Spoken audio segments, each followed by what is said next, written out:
Some more fun going on out here at Westbury Acres. I didn't film all of this yesterday, but Kelsey and I were out here working on these drought testing plots that I'm obviously planting right now, but going to be working on through the next few seasons to look at how quickly these different types of grass go dormant.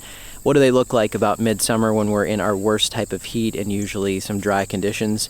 And then also, what does it look like at the end of the season? How does recovery go on the various different types? And do you need to overseed or do you not need to overseed?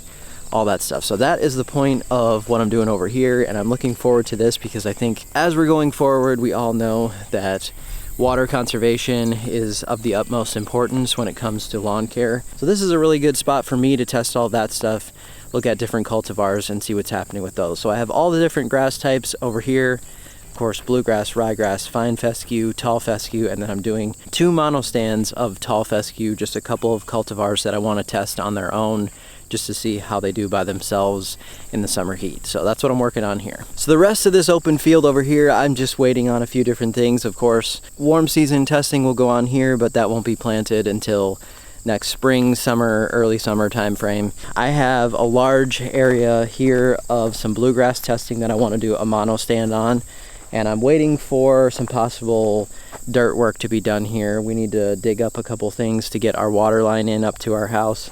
And so I don't want to plant that and ruin that seed, so I'm waiting on that. It may not get in this season, but it might. We're just going to have to find out how quickly this work gets done. Over here you see this area is a whole pile of an old bridge that needs to go away, so I'm going to be working on that soon. Eventually I will meet up this ryegrass plot over here with some new ryegrass into this section. In between all of these, there's going to be a barrier, but it's going to be a natural. I'm just going to be planting a no-mow type of barrier about 4 feet by the length of these plots in between, so it looks more natural, and it should look really nice because it's got some prairie type grasses in it and some lower fescues that'll stay closer to the ground, so I'm looking forward to that too.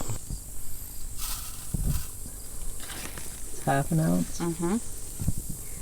It's crazy how light that is. There you go. Okay. All right. Since we have this strung, can you come along the inside and make sure this plastic is up along the string? Yeah. How's that? Pin that down in the middle there, will you, hon? Yeah. So I have my seed here for that prairie grass, fescue type little barrier that we're putting in here. This is the reason why it's important sometimes to measure out your seed, because the listing on there said 32 pounds to the acre. Well, I only have just over 100 square feet here. This came out to be just under 2 ounces that we needed for this area. But if you don't measure it out, it can seem like, well, I probably only need just hardly anything in there, but this is actually more than I anticipated it would be. So it's a good idea to measure out those types of things if you're not sure what that's going to look like and how much needs to go down.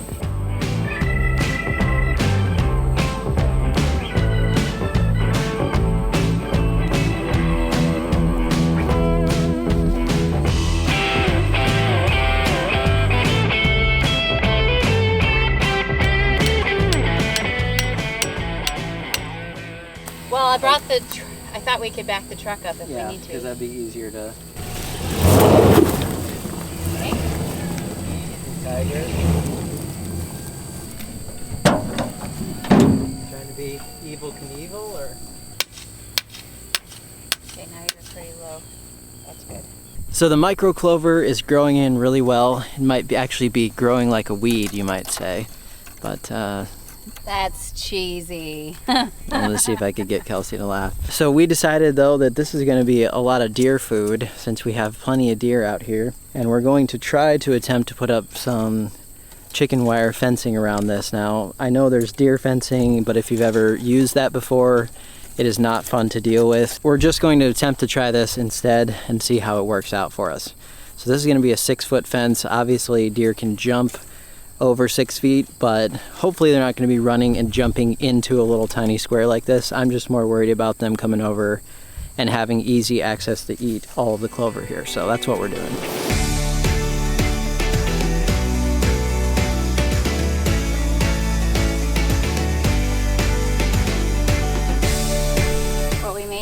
decide is if we want one more post where you want the door, or if this is good enough and we just string one of those fiberglass rods through it for support. Then I was going to take those clips and we'll cut the fencing. We'll probably move this to the other side. We'll cut the fencing and we'll clip it on 3 sides, and then you just need to undo 3 clips, roll it back, and you can get in. Okay. We got you in Clover Prison. Is this like Folsom? I do love some Johnny Cash though.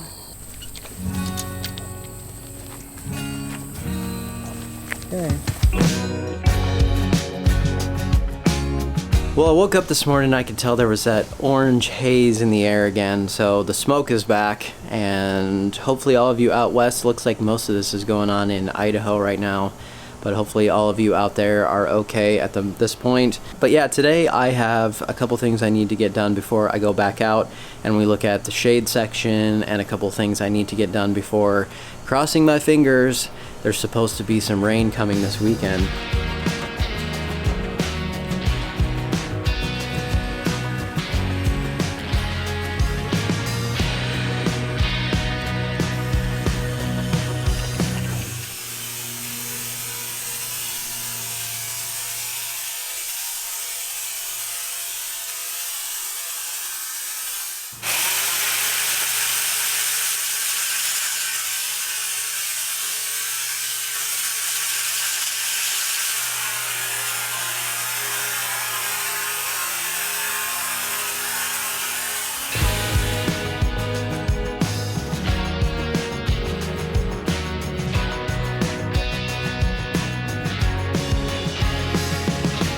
Well, you won't be seeing this lawn behind me for very much longer, and I'm not sure exactly if I'm going to be able to plant at the new house up around the building yet. I'm going to plant something, but I'm not sure if it's going to be the final yard or not. We're just going to see what the timing is, but pretty crazy. A lot of years here, a lot of time invested, and it's going to be strange not being able to come back and mow this thing, but that's how it goes, on to bigger and better. One other thing I wanted to show you while I have this bluegrass mono stand over here, I'm sitting in the blue bank. This right here is some ryegrass, and you'll just see the differences not only in color, but obviously this has some space in between the blades. Remember, it's not a clumping grass. Bluegrass spreads by rhizomes and it will get extremely thick, but you'll see the difference in more of a bunch type, which is ryegrass right here. But look at the differences. I have a couple more of these. This one I think is probably the thickest, but pretty interesting to look at.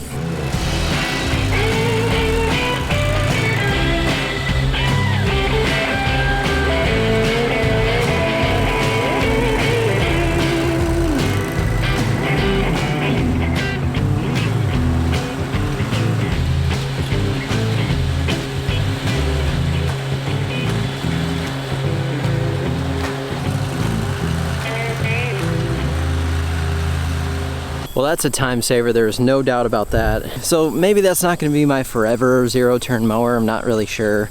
I'm still working out a few issues with it, but you know, for right now I just needed something to get me by. Still getting a few scalp spots here and there, that was cutting at 3 1/4. For now, it saves me a lot of time in getting this work done. So here's what I ended up checking on here. Set tire pressure on both of these to spec, but they were good anyway. I did take off the blades and sharpen them. They were not on upside down or anything like that. I know a few of you thought maybe that was the case. Nope. Have the chute opened up to make sure I'm dispersing clippings out and all that stuff. The belts all look good. I don't see any fraying or anything really loose or anything like that.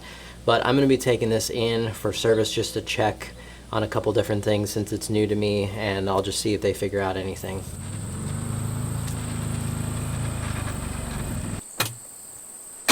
Okay, back at Westbury now, and you can see behind me here, we're just inside the gate. The building is right up there, so this is the main huge 30-some acres back here.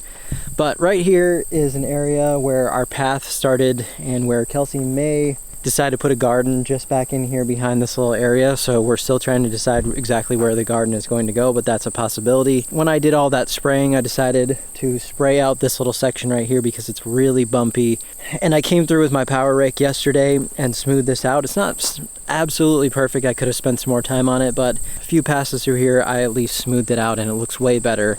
Now of course I have bare soil, so I'm going to use some Kentucky 31 to just throw on here. I have a bunch of that left. And it's going to be very similar, honestly, to this other type of prairie grass that we have here. It's not going to look all that much different, so that's going to work for me.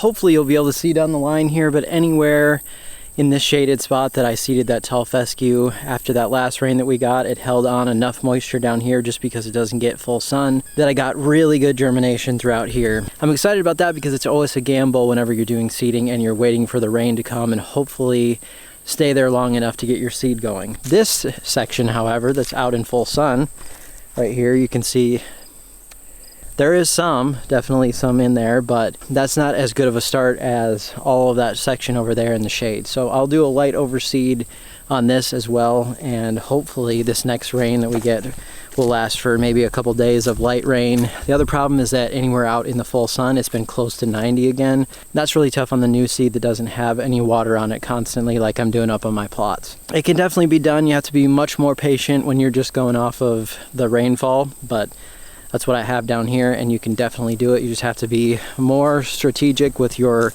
overseeds and look at your weather forecast and try to get that down before your rain comes. This shade testing though, in the dense shade, this is ryegrass, of course. You can see that right there. Next to it is bluegrass. I have good growth in both of those happening. The bluegrass is not quite as much, but I'm not worried about it because it will spread and fill in. And the ryegrass I already need to definitely come down here and mow. It's probably 3 inches tall. We're gonna see what's gonna happen throughout an entire year's time.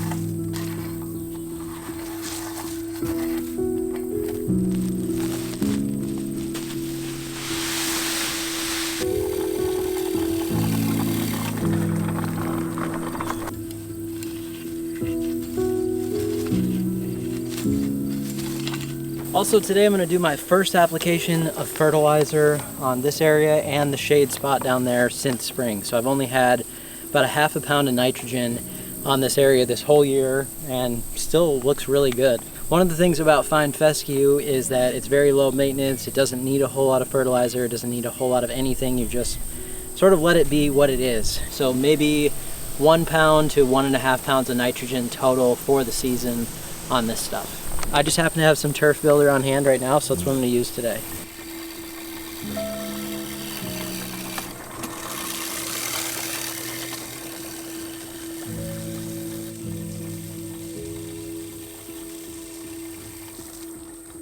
Well, that's going to about do it for today. Thank you so much for watching, and we'll see you next time.